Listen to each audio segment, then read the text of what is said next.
With the atolls, a lot of atolls actually, Tuvalu, Kiribati, they're all very low lying, so we're talking less than 4 or 5 metres above sea level. Now, climate change, we all think about the sea level rise and that will, be the biggest problem, but it's actually not. It's the other aspects. It's things like an increased frequency and like strength of cyclones and water inundation. The salt water gets into all the fresh water and it becomes problems for crops and things like that. And what we find is the more this happens, the harder it becomes to live in these places. At some point, that means that people have to migrate, and it means that the language has no homeland. Welcome to the Research and Reason podcast. Join us as we discuss the latest research, news, and opinion from arts academics at the University of Auckland. Kia ora koutou, ko Julianne Evans aho. I'm Julianne Evans, the Media Advisor for the Faculty of Arts. And today I'm talking to John Middleton, who's a professional teaching fellow and a doctoral candidate in linguistics.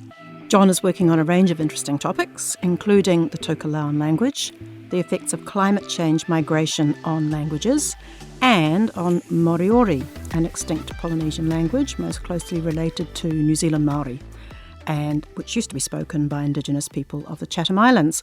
Tēnā koe, John, and welcome. Malene, how's it going? Very good, thank you. Starting off with Tokelau, which is your PhD topic. Yep. Tokelau is actually very tiny, isn't it? And the majority of its speakers now live in New Zealand. Yeah, it's an interesting story. It's tiny. It's one of the atolls has the living space of about Albert Park. So it's really, really small. Very, very flat, so very low lying. And it's about a 24-hour boat trip from Samoa. Wow, so it's really hard to get to. Yeah, no flights, nothing. It's all boats. And it's incredibly small, and so has a small population. It's about 1,500 people. And they speak a very special language. I guess every language is very special. And as people have migrated away, there's now this huge 3,000 or so people that now live in New Zealand. So more people in New Zealand that speak the language than over in Tokelau. Yeah. So that means that if they want to keep the language alive, and say, for example, climate change does its worst and they might not be able to live on their homeland anymore, does that mean that we have a responsibility to keep that language going, do you think? Absolutely. I think it's a really important problem that's going on right now. So with the atolls, a lot of atolls actually, Tuvalu, Kiribati, they're all very low lying. So we're talking less than 4 or 5 metres below above sea level. Now, climate change, we all think about the sea level rise and that will, be the biggest problem, but it's actually not. It's the other aspects. It's things like an increased frequency and like strength of cyclones and water inundation. The salt water gets into all the fresh water and it becomes problems for crops and things like that. And what we find is the more this happens, the harder it becomes to live in these places. So a lot of these atolls, we have future predictions that at some point they'll become uninhabitable, whether or not they're still above land.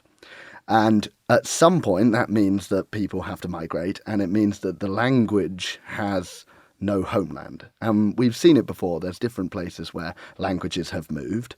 But for somewhere like New Zealand, where you've got quite a lot of different languages from the Pacific that may end up with no homeland at all, I think there's a massive responsibility for us to provide a home for these languages.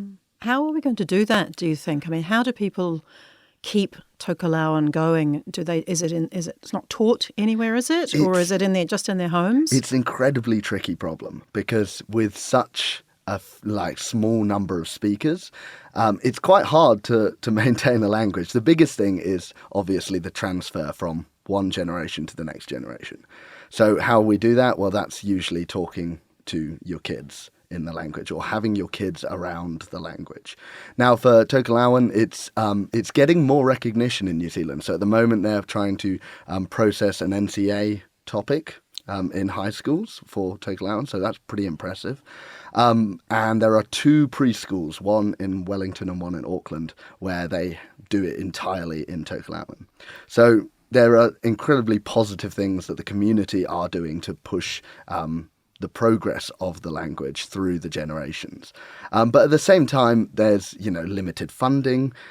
There's a lack of, one thing that we could do is we've got official languages. We've got Te Reo, we've got the New Zealand Sign Language, and we've got English. They're all, it's a weird system in New Zealand, but they're all officially recognised. And we could basically make other language like Tokelau part of the constitution. We could bring them into that, and we could therefore, because they would be officially recognised, we could then support them through that.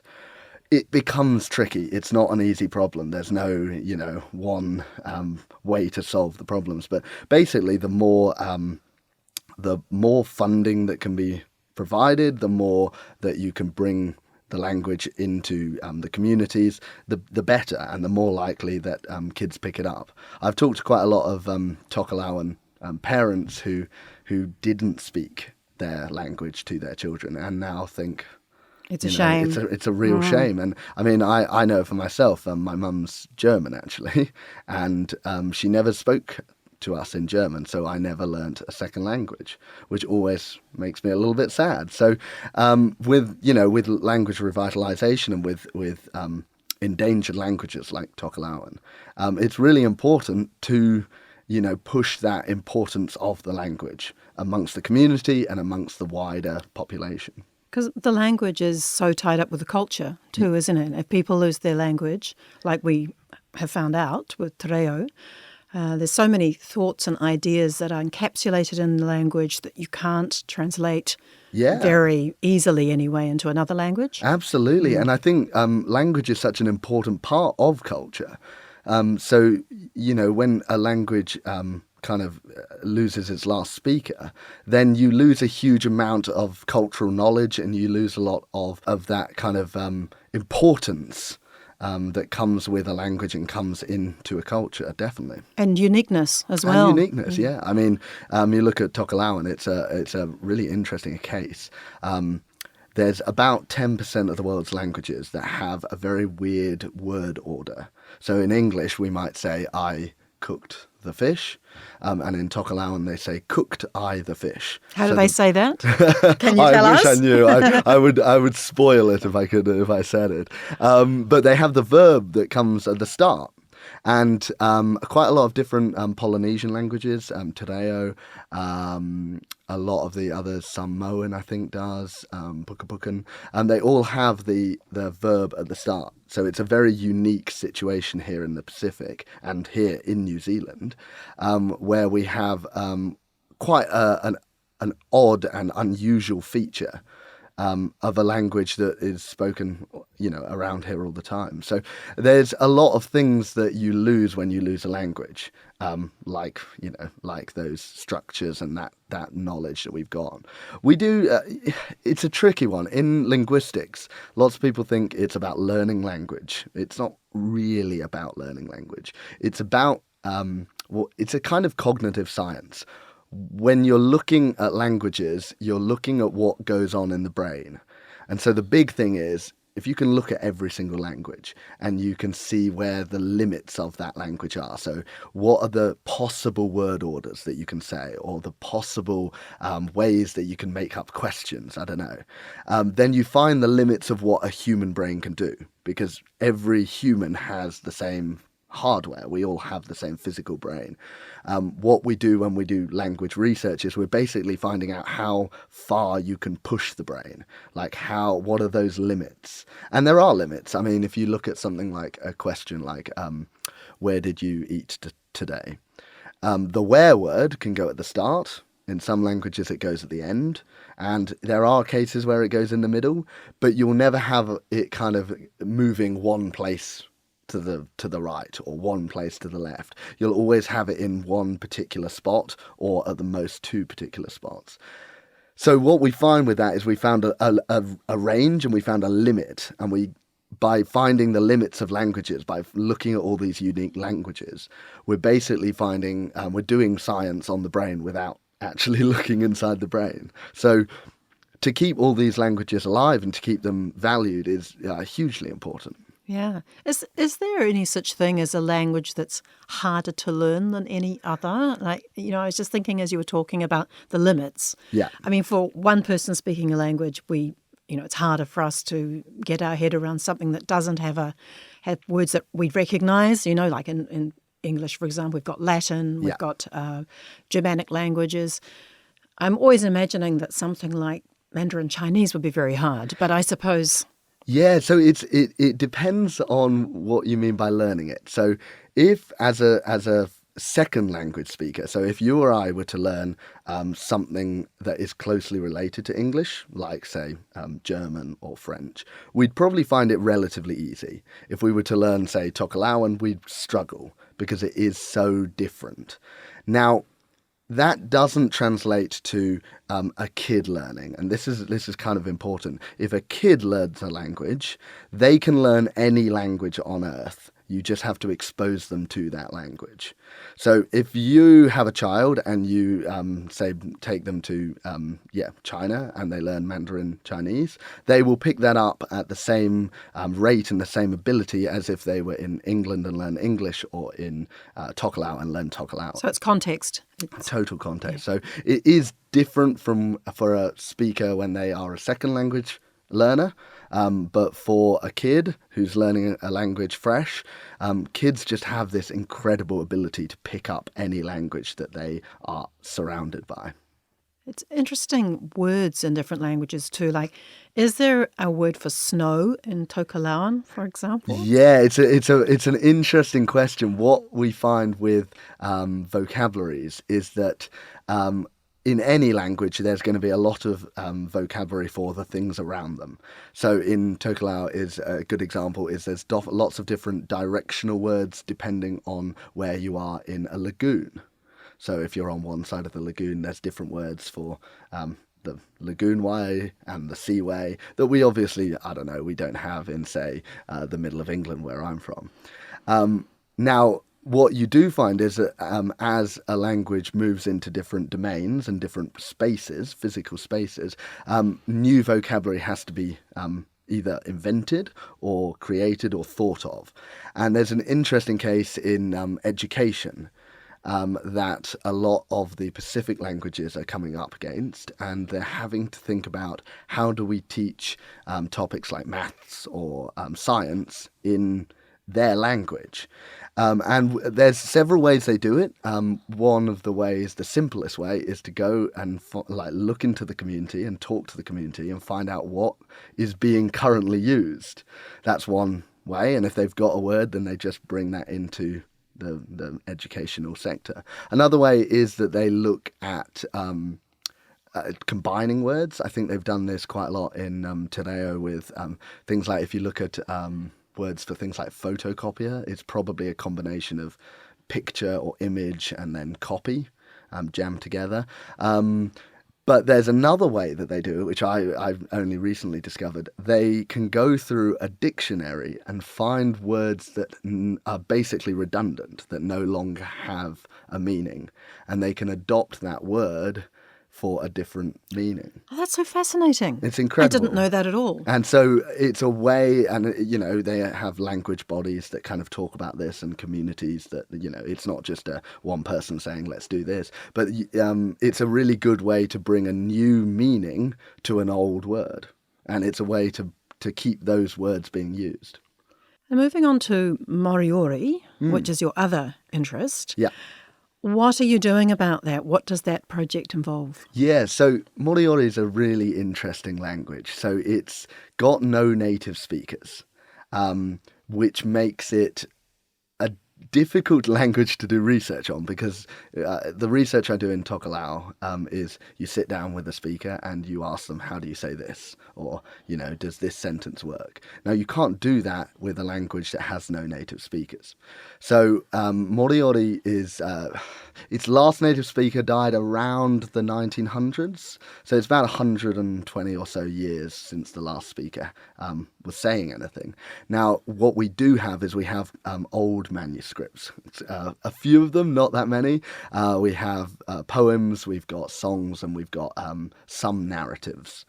Now, there is enough there that we can look through and see what the language has. Of course, we'd want more. Any linguist wants more. But there is enough there that you can actually do analysis on the language that has never really been looked at. The Moriori stuff's really interesting because no one has actually really looked at it. There, a couple of times, Ross Clark, who used to work here in the linguistics department at University of Auckland, he looked into it a bit, and then since that, no one else. And so it's kind of been sitting there. It's if you go down into the very bottom, the basement of the National Library in Auckland, you can go and see the manuscripts themselves. But it's been sitting there, basically waiting for someone to kind of have a really good go at it. And what I've been doing is trying to analyze the sentence structure. I mean, that's kind of my focus in linguistics, looking at sentence structures and word orders and things like that. And I was luckily enough able to find something quite quickly. There was some very weird passive markers. So passive is say you've got a sentence like the cat hit the dog. The passive would be the dog was hit by the cat. And in Moriori, there's a weird passive marker that's not seen in any other Polynesian language. So it was significant enough that we could then kind of keep looking, see how many examples we've got, and then analyze it itself. But it's a really interesting topic because I've been talking to the Moriori people themselves who live over in the Chathams and actually are spread out around the globe as well. There's quite a few. And I was over there about a year ago now.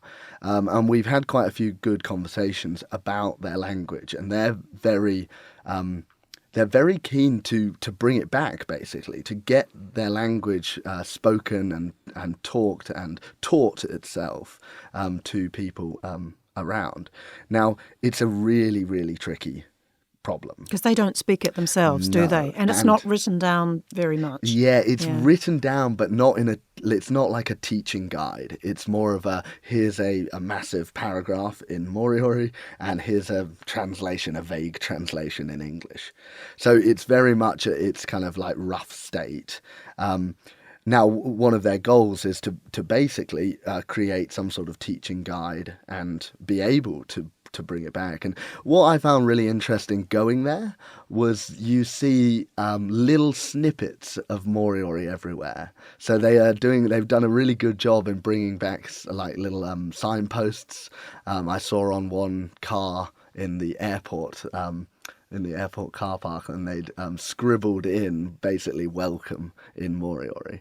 So they're doing some really amazing stuff to bring back as much as they can. And I think the next big goal is to create something from all these old narratives and the old manuscripts and create something that then you can then teach to people.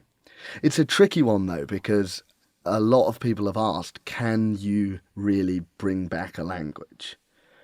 And that itself is a really problematic question. So when, as a native speaker of, say, English, we each have native speaker judgments about our language that we don't ever get taught, that we just learn as a very little kid by hearing the language around. For example, if I give you 3 words, car, big, and red, I want you to order them into big red car. Big red car, beautiful, right? Why wouldn't you say red big car? Because there's actually some rules that govern that. Yeah, it sounds weird if you say But we just that. don't know what those rules are. Yeah. But I used to teach English, so I know that there are rules. You know the rules, yeah. But I think people don't realise that there are rules that exist. They've just got it by osmosis. Exactly. And you hear that, as a kid, you hear the right ordering, you know which way should be, which adjective should be where, and you then use that. So when you have a language and you have a native speaker, you have all of these little judgments that go on in your head. And you know if some sentence is weird or some sentence is good.